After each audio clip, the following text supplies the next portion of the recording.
അദ്ദേഹത്തിൻ്റെ ചില കൃതികൾ, ഒന്ന് തൊളിക്കട്ടി, ഹാസ്യ ചിത്രീകരണം. അടുത്തത് anyway your wife is so nice. അടുത്തത് അച്ചായൻ അമേരിക്കയിൽ. ഇതെല്ലാം ഹാസ്യ ചിത്രീകരണങ്ങളാണ്. പിന്നെ അദ്ദേഹത്തിൻ്റെ നാടകങ്ങൾ, അഷ്ടപഞ്ചമി യോഗം ഹാസ്യ നാടകം, ബന്ധനങ്ങൾ നാടകം, നോവലുകൾ മന്ന പൊഴിയുന്ന മണ്ണിൽ, മോശ, നെന്മാണിക്യം, ബുദ്ധൻ, സോക്രട്ടീസ്, മാർക്കപ്പോളോ, മേപ്പിൾ മരങ്ങളിൽ മഞ്ഞ് വീഴുമ്പോൾ, കഥ പറയുന്ന കല്ലുകൾ, ഫ്ലൂ, ശ്രീബുദ്ധൻ, അത് ഇംഗ്ലീഷിലാണ്, ദ ജേർണി, അച്ചായൻ അമേരിക്കൽ എന്നുള്ളത് ഇംഗ്ലീഷിലേക്കും പരിഭാഷപ്പെടുത്തിയിട്ടുണ്ട്.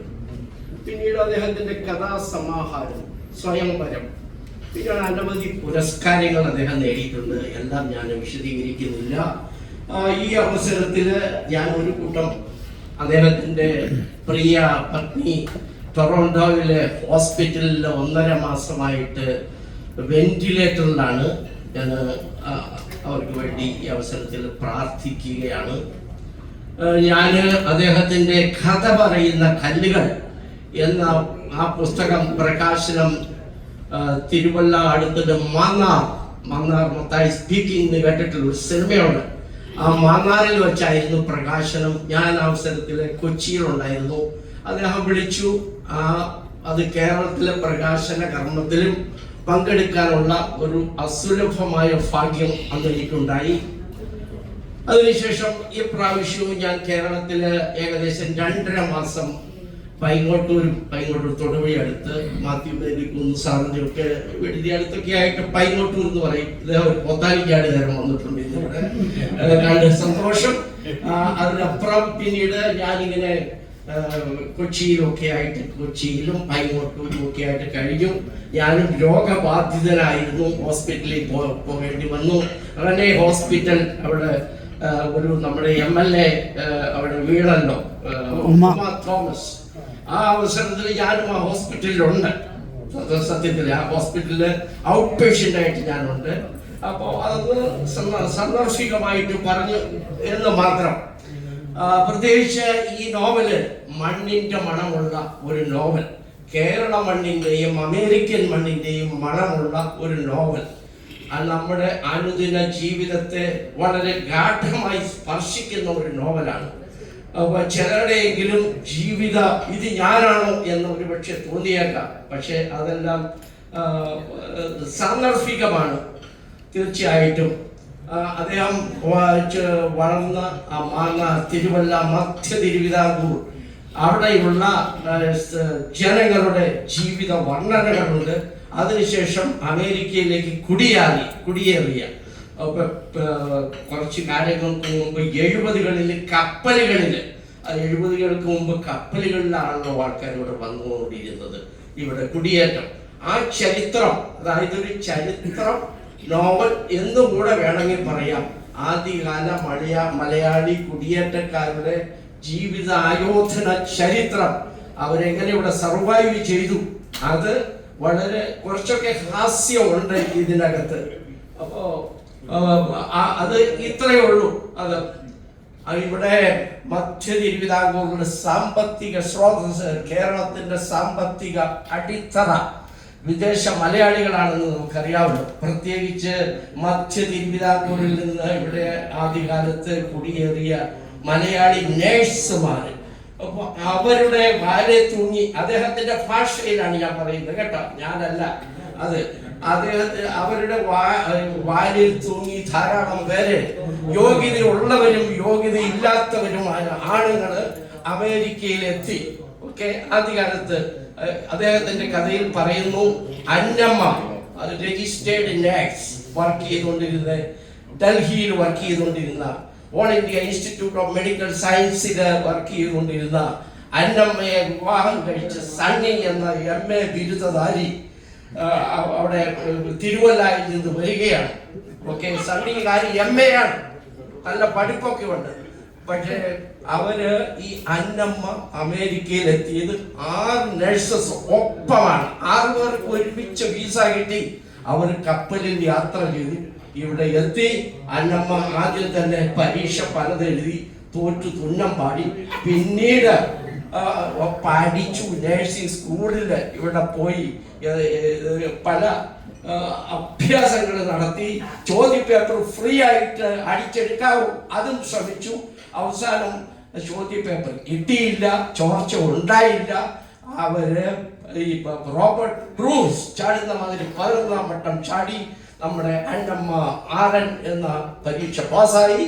ആറൻ ജോലി കിട്ടി, ടൊറോണ്ടോയിൽ ജോലി ആരംഭിച്ചു. അതിനുശേഷം ജോലി കഴിഞ്ഞ ശേഷം നാട്ടിലേക്ക് പോവുകയാണ്. വിവാഹം കഴിക്കണം ഒക്കെ പത്രത്തിൽ പരസ്യം ചെയ്തു. അന്നമ്മയെ കെട്ടാൻ അമേരിക്കൻ നേഴ്സ് ഇവിടെ എയർ ഇന്ത്യയിൽ വന്നിറങ്ങുന്നു. അപ്പോ കെട്ടാനായിട്ട് ആളുകളെ ക്യൂ നിൽക്കുകയാണ്. ധാരാളം പേര് MA-ക്കാര്, ഡോക്ടേഴ്സ്, MSc-ക്കാരെല്ലാം ക്യൂ നിൽക്കുകയാണ്. അപ്പോ അന്നമ്മയുടെ കഴുത്തിൽ ഒക്കെ മാല ചാർത്താനുള്ള സൗഭാഗ്യം വന്നത് നമ്മുടെ പ്രിയപ്പെട്ട സണ്ണി ആണ്. MA സണ്ണി എഴുമറ്റൂർ സാർ അല്ല കേട്ടോ.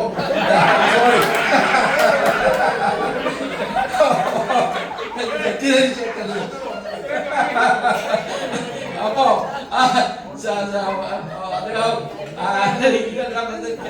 ഇങ്ങോട്ട് കുടിയേറി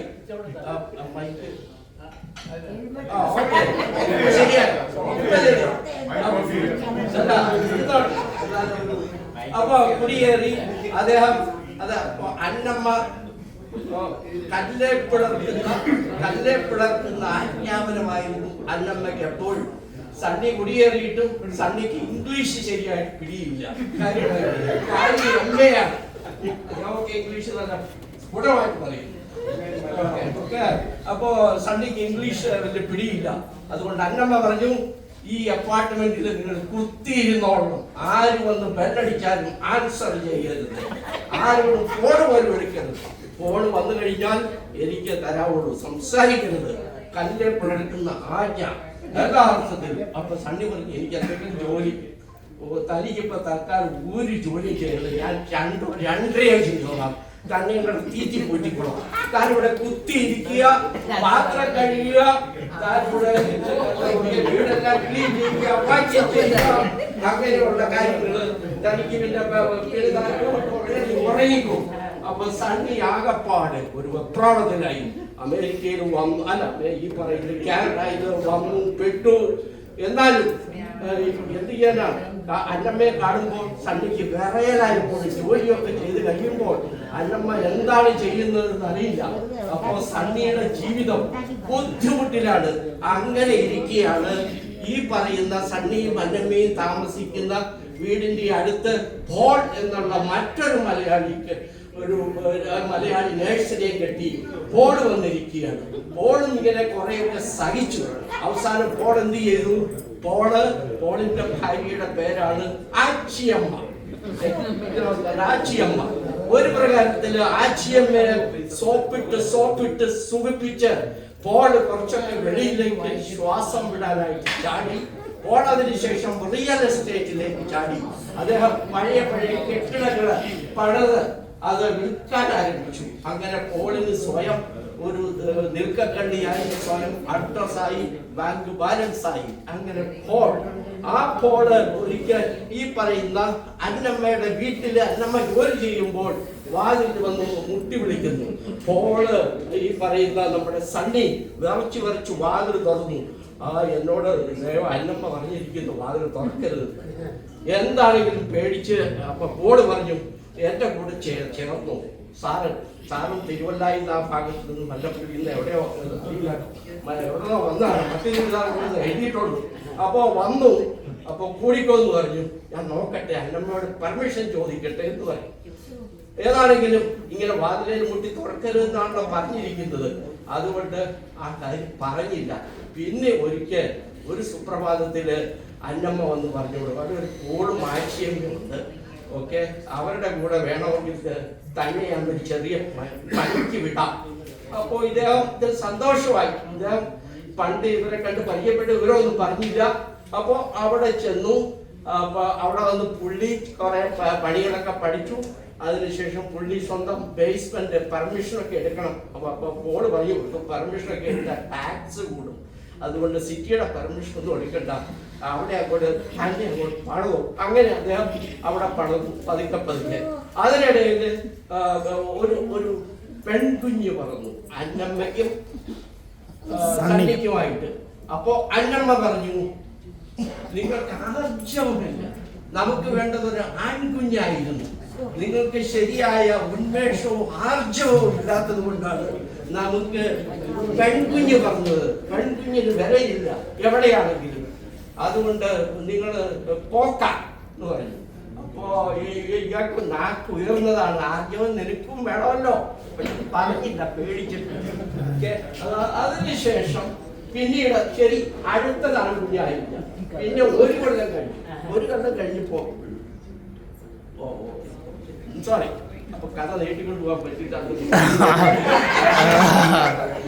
ഞാൻ പാലിക്കാൻ. അതിനുശേഷം രണ്ടാമതും പറഞ്ഞത് ഒരു പെൺകുഞ്ഞാണ്. അന്നേരം തന്നോട് ഞാൻ നേരത്തെ പറഞ്ഞതാ, താൻ ഒരു വായു വസ്തുവാ, എന്ത് ചെയ്യാൻ രണ്ടാമത്